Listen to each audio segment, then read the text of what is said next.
और अब प्याज के बारे में बात करेंगे क्योंकि देश के बड़े शहरों में प्याज 70 रुपए के पार जा चुकी है और आशंका भी है कि इससे भी ज्यादा महंगी हो सकती है प्याज। लेकिन सवाल फिर से वही कि आखिर क्यों? हालांकि सरकार की तरफ से प्याज की महंगाई को रोकने की कोशिशें लगातार की जा रही हैं। नासिक से सरकार कांदा एक्सप्रेस चला रही है, जिसका नासिक के प्याज वाले किसानों ने विरोध करना भी शुरू कर दिया है। मुंबई से दीपेश त्रिपाठी की इस खास रिपोर्ट को देखिए।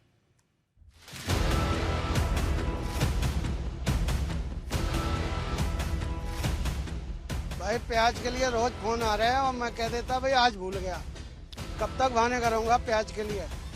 मैं प्याज लेके ही नहीं जा रहा हूँ, इतनी महंगी प्याज हो गई है, तड़का लगाना भारी पड़ रहा है। सरकार तो बैठी है अच्छे दिन लाने के लिए, क्या अच्छा दिन लाया? गरीबों को वोट लगा दिया, क्या मिलेगा अपने को? चीनी ने चाय की मिठास कम की तो प्याज आम लोगों की आंखों में आंसू ला रहा है। घर में कुछ भी पकना हो, प्याज चाहिए। तड़के से लेकर सलाद तक प्याज बहुत जरूरी है, लेकिन अब 60 से 70 रुपए किलो बिकेगा तो सलाद खाना तो भूल ही जाइए। देश के बड़े बड़े शहरों में प्याज इस वक्त 60 से 70 रुपए किलो बिक रहा है। पिछले एक हफ्ते में ही प्याज के दामों में 20 से 30 रुपए प्रति किलो की बढ़ोतरी हुई है। होलसेल मार्केट में प्याज के दाम 5,000 रुपए प्रति क्विंटल तक पहुंच गए हैं, यानी 50 रुपए किलो। और प्याज व्यापारियों की आशंका है कि आने वाले वक्त में प्याज बहुत जल्द 100 रुपए के पार भी जा सकता है। सबसे पहले मुंबई का हाल देखिए, जहां अलग अलग मंडियों में प्याज का भाव अलग अलग चल रहा है। हमारे संवाददाता दीपेश त्रिपाठी ऐसी ही एक होलसेल मंडी में पहुंचे। महाराष्ट्र में प्याज के दाम आसमान छू रहे हैं और खास करके ऐसे समय में जब त्योहारों का मौसम है, यानी त्योहारों के समय में लोगों की जेब पर जो बोझ है वो बढ़ने के आसार यहाँ पर नजर आ रहे हैं।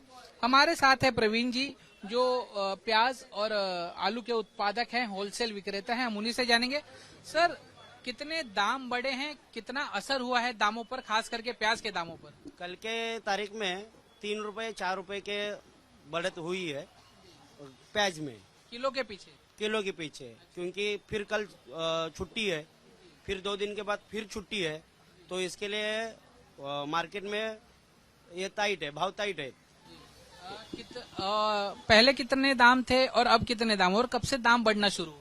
अब लगभग रिटेल अपने होलसेल मार्केट में वासी में 40-44 रुपए के आसपास माल भाव है, और यहाँ होलसेल में 52 रुपए 50 रुपए बिक रहा है, और किलकोल मार्केट में 60-70 रुपए बेच रहे लोग। पहले कितने दाम थे? पहले दाम थे 40, 36, फिर 32। एक ही हफ्ते में सुविधा 10% बढ़ गया है। क्यों बढ़े? कुछ वही एक्सपोर्ट चालू हो गए बोलते हैं, माल में माल कम आ रहा है, तो इसके वजह से रेट बढ़े हैं। और कितना असर पड़ा है ग्राहकी पर? मतलब क्या लोग आ रहे हैं, खरीद रहे हैं, या पहले से ज्यादा माल जा रहा है, कम जा रहा है? माल तो कम जा रहा है, क्योंकि सब एक साथ 10-10%, 15-15% बढ़ गया, तो कोई भी चीज पे, और ये डेली खाने वाला चीज है तो उसमें 15% बढ़ गया, तो बहुत सोचते हैं लोग कि भाई इतना, या होटल वाले भी हमसे बहुत कोऑर्डिनेशन करते कि इतना रेट हमको नहीं परवड़ रहा है।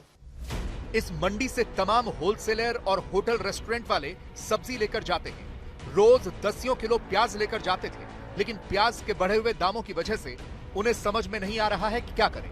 सवाल यह है कि न व्यापारी कमा रहा है, न किसान को कुछ मिल रहा है, तो फिर प्याज के बढ़े हुए दामों से मुनाफे में कौन है? सर क्या कहेंगे, कितना असर पड़ा है? डबल असर पड़ा है। जो हम 25 रुपया 22 रुपए में प्याज खरीदी करते थे, रोज हमारा छोटा रेस्टोरेंट है, प्याज खरीदी करते थे 20-22 में, आज वो 45-48 रुपया 52 रुपया प्याज का भाव हो रहा है, और वो हिसाब से हमारा मुनाफा भी घट गया पूरा। दूसरी बात, फार्मर लोग का भी भाव इतना बड़ा नहीं है, ये पैसा कहाँ जाता है?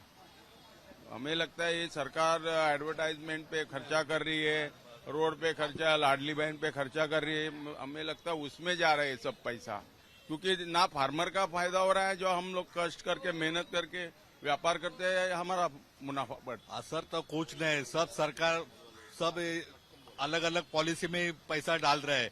महंगाई गरीब आदमी का तो उसमें जान जा रही है। अभी शक्कर भी इलाज नहीं हो रहा है, सिर्फ बातें करते रहता है, हम ऐसा करेंगे हम वैसा करेंगे। शक्कर भी 80 रुपए हो गया, 60 70 80 रुपए, कैसा सामान्य मान कैसा ये करेंगे। सवाल उन गरीबों का भी है जो इतना नहीं कमा पाते कि 60 से 70 रुपए किलो का प्याज खरीद पाएं। वो सवाल उठा रहे हैं कि क्या सरकार उनके लिए कुछ सोच रही है या नहीं। इधर भाव बढ़ गए तो हिलेगा ही ना। पगार कितना 15,000 पगार में पाता है, मैं तो उसमें क्या करेगा हम लोग। वही तो हम सरकार को पूछने वाले अभी है, क्या करने का हम तो। शक्कर का भाव बढ़ गया है, बीच में कितना भाव बढ़ गया था, दाल तुर दाल मसूर दाल का कितना भाव बढ़ गया है। अभी कल ये सरकार का विकास कर रही है, भाव कभी महंगाई कभी कम नहीं हुई है। और मोदी का अच्छा दिन आए, वो अच्छे ही दिन ऐसा आएंगे लोगों को दिखाने के लिए। सवाल है कि प्याज के दाम अचानक से इतने क्यों बढ़ गए। इसके पीछे ब्लैक मार्केटिंग और स्टॉकिंग तो शामिल है ही, लेकिन इसके लिए बारिश को ज्यादा जिम्मेदार बताया जा रहा है। महाराष्ट्र और अन्य प्याज उत्पादक राज्यों में भारी बारिश से प्याज की फसल को नुकसान हुआ है, जिससे पैदावार कम हुई है। इसके अलावा मंडियों में प्याज की सप्लाई घटी है, जिसके कारण दाम बढ़े हैं। त्योहारी सीजन के नजदीक आते ही बाजारों में प्याज की मांग बढ़ गई है, जिससे दाम बढ़ गए हैं। उधर सरकार ने महंगी होती प्याज को लेकर कमर कस ली है। सप्लाई को तेज करने की कोशिश जारी है। एक दिन पहले से ही कांदा एक्सप्रेस चलाई जा रही है। 24 अगस्त से नासिक से प्याज की ढुलाई और रिलीज शुरू भी हो चुकी है। कांदा एक्सप्रेस से प्याज की सप्लाई के पहले चरण में चेन्नई, मदुरई, दिल्ली, कोच्चि और गुवाहाटी को शामिल किया गया है। कांदा एक्सप्रेस के जरिए 2025-26 में करीब 88,000 मीट्रिक टन प्याज 86 रेलवे रैकों से 16 प्रमुख शहरों तक पहुंचाया जा रहा है। जरूरत के अनुसार आगे भी शहरों को जोड़ा जाता रहेगा। लेकिन अब सरकार की कांदा एक्सप्रेस पर ही विवाद हो गया है। महाराष्ट्र का प्याज उत्पादक संघ आगे आया है और सरकार का विरोध कर रहा है। तर्क यह है कि जब किसानों को अच्छे दाम मिल रहे हैं तो सरकार बीच में क्यों आ रही है, क्योंकि किसानों को पिछले वर्षों में प्याज के बहुत कम दाम मिले।